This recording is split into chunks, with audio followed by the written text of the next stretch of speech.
Hola, en el video anterior revisamos las aproximaciones adiabática y de Born-Oppenheimer para obtener la solución de sistemas de múltiples partículas. En este video retomaremos los números cuánticos que mencionamos en el quinto video y la descripción de los orbitales atómicos. Hemos venido hablando en los videos anteriores de la función de onda de las partículas en la nanoescala e hicimos un énfasis especial en la obtención de un hamiltoniano efectivo para los electrones del sistema, donde empleamos un set de funciones base para encontrar los valores propios de energía mediante la solución de la ecuación de Schrödinger. Y estas funciones de onda de los electrones, que se conocen también como orbitales atómicos, lo que hacen es describir las regiones en el espacio donde hay una alta probabilidad de encontrar el electrón. Esto parte del postulado de Max Born, que en 1926 formuló que la densidad de probabilidad de encontrar una partícula en un punto específico R en el espacio es proporcional a la magnitud de su función de onda al cuadrado. Así que definiremos psi de R al cuadrado como la densidad de probabilidad, mientras que psi de R es la amplitud de probabilidad. Y la forma de esta función de probabilidad depende del tipo de orbital atómico, definido a su vez por los números cuánticos. Los números cuánticos corresponden a los valores propios de energía de la solución de la ecuación de Schrödinger que describimos anteriormente y nos dan una imagen de la configuración de los electrones en un átomo específico con respecto al núcleo. Y con la especificación de todos los números cuánticos de un sistema, es posible caracterizar completamente un estado base del mismo, aunque debemos tener en cuenta que la ubicación de cada electrón no está dada por posiciones exactas, sino que se da en términos de distribuciones de probabilidad y niveles de energía potencial.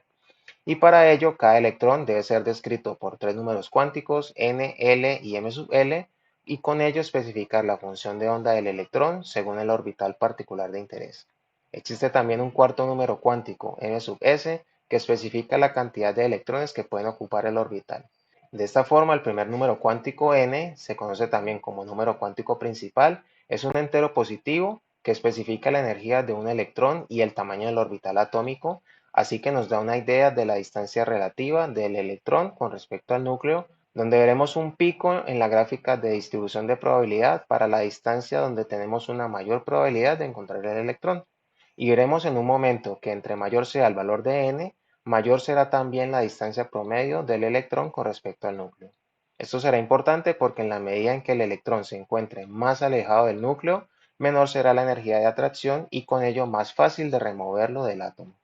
También todas las funciones de onda con el mismo valor de n se encuentran en la misma capa electrónica o shell y se asume que tienen una distancia promedio similar con respecto al núcleo. El número total de orbitales en una capa n está dado por n al cuadrado y tenemos que para el átomo de hidrógeno, si el electrón se encuentra en la primera capa o n igual a 1, se dice que se encuentra en el estado base o de mínima energía, mientras que si se encuentra en un orbital de energía superior, por ejemplo, n igual a 2, se dice que el electrón se encuentra en un estado excitado. El segundo número cuántico L se conoce como el número cuántico de momento angular o azimutal y especifica la forma de un orbital que se encuentra en una capa con valor n definido, es decir, la forma de la región de espacio que ocupa un electrón.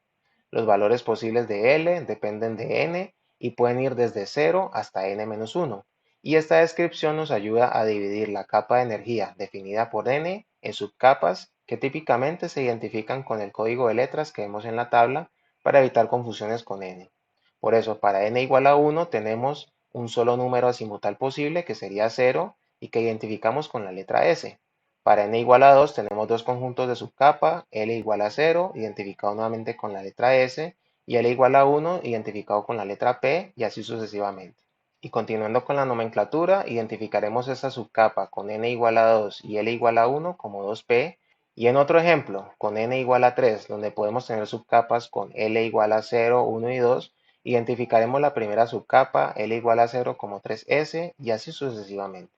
Aquí tenemos un gráfico de los orbitales atómicos para el átomo de hidrógeno, donde vemos la relación entre el número cuántico principal n a la derecha y los posibles números cuánticos de momento angular identificados en la parte superior como S, P, D y F. Y podemos comparar, por ejemplo, los orbitales S del átomo de hidrógeno para ver varios detalles. Podemos representar la densidad de probabilidad en el espacio, como tenemos en los paneles A y B, donde el núcleo del átomo se encuentra en el centro de cada diagrama, o en función radial, como tenemos en el panel C, con la probabilidad radial desde el núcleo hacia el exterior. En cualquiera de los casos podemos notar unas regiones en blanco o vacío, donde la probabilidad de encontrar el electrón es cero y que llamaremos nodos. También veremos que entre mayor sea el número cuántico principal, más grande es el orbital. Y de otro lado, los colores amarillo y azul en los paneles A y B nos ayudan a identificar la fase de la función de onda como positiva o negativa según el color y teniendo cuidado de no confundirlo con la carga del electrón que siempre sabemos es negativa.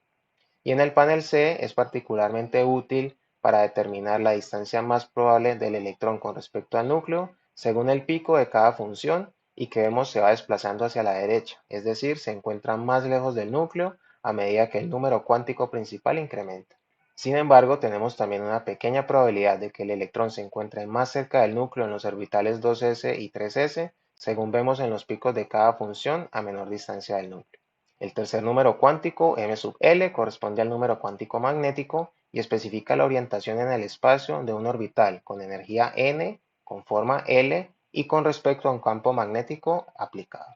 Los valores posibles de este número son enteros que van desde menos L hasta más L, pasando por cero, y dividen la subcapa en orbitales individuales que puede ocupar cada electrón. De esta forma, cada subcapa tiene 2L más 1 orbitales y por eso veíamos que la subcapa S tiene un solo orbital, pero veremos en un momento que la subcapa P tiene 3 orbitales y así sucesivamente. Aquí vemos los posibles valores de M sub L según el valor de L, encontrando que para la primera capa n igual a 1 solamente tenemos la forma del orbital S con una orientación magnética que en la figura denotamos como IS sub 0. Para la segunda capa, n igual a 2, tenemos dos posibilidades de momento angular, S y P, donde nuevamente el orbital S tiene una sola orientación y se denota como 2S sub 0, mientras que los orbitales P tienen tres posibles orientaciones y por eso describimos como 2P sub menos 1, 2P sub 0 y 2P sub 1. Veamos en detalle estos orbitales en coordenadas cartesianas, donde tenemos que dos de ellos se encuentran a lo largo del eje X o del eje Y llamaremos 2P sub X o 2P sub Y, mientras que el tercer orbital está a lo largo del eje Z y llamaremos 2P sub Z. En esta figura es claro notar que cada orbital P tiene un plano nodal, es decir, en todo un plano donde la densidad de probabilidad es cero, y los colores amarillo y azul nuevamente nos ayudan a identificar la fase de la función de onda como positiva o negativa. Y similarmente con la tercera capa o n igual a 3, con un orbital para la subcapa S, tres orbitales para la subcapa P y 5 orbitales para la subcapa D que van desde el subíndice menos 2 hasta 2 como se resalta en la figura. Similarmente vamos a ver en detalle los orbitales 3D del átomo de hidrógeno, donde apreciamos que 4 de los 5 orbitales consisten en 4 lóbulos organizados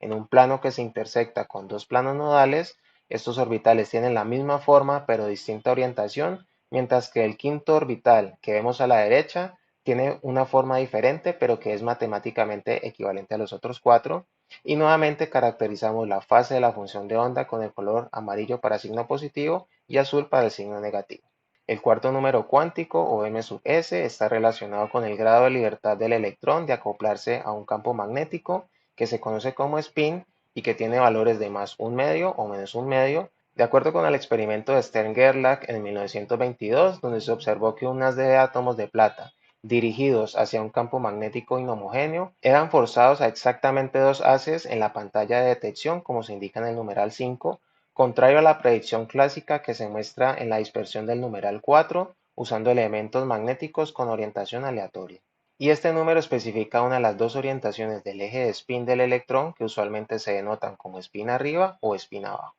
Adicionalmente, es un buen momento para mencionar el principio de exclusión de Pauli, quien obtuvo el premio Nobel en 1945 por su postulado de que dos electrones en el mismo átomo no pueden tener números cuánticos idénticos. Por lo tanto, tenemos que máximo dos electrones pueden ocupar el mismo orbital y estos electrones se dice que su spin están emparejados y por lo tanto deben tener un valor opuesto. En este video estudiamos los números cuánticos y su uso para describir la densidad de probabilidad de encontrar los electrones alrededor del núcleo, conocido también como orbitales atómicos. Vimos las formas de los primeros orbitales s, p y d del átomo de hidrógeno y el incremento en la distancia más probable con respecto al núcleo en la medida que incrementa el número cuántico principal. También mencionamos brevemente el principio de exclusión de Pauli, que nos dice que dos electrones de un mismo átomo no pueden tener exactamente el mismo conjunto de números cuánticos, con lo que en un mismo orbital solamente será posible tener dos electrones que tienen que tener spin opuesto. En el próximo video estudiaremos la configuración electrónica de cada átomo y las reglas de ocupación.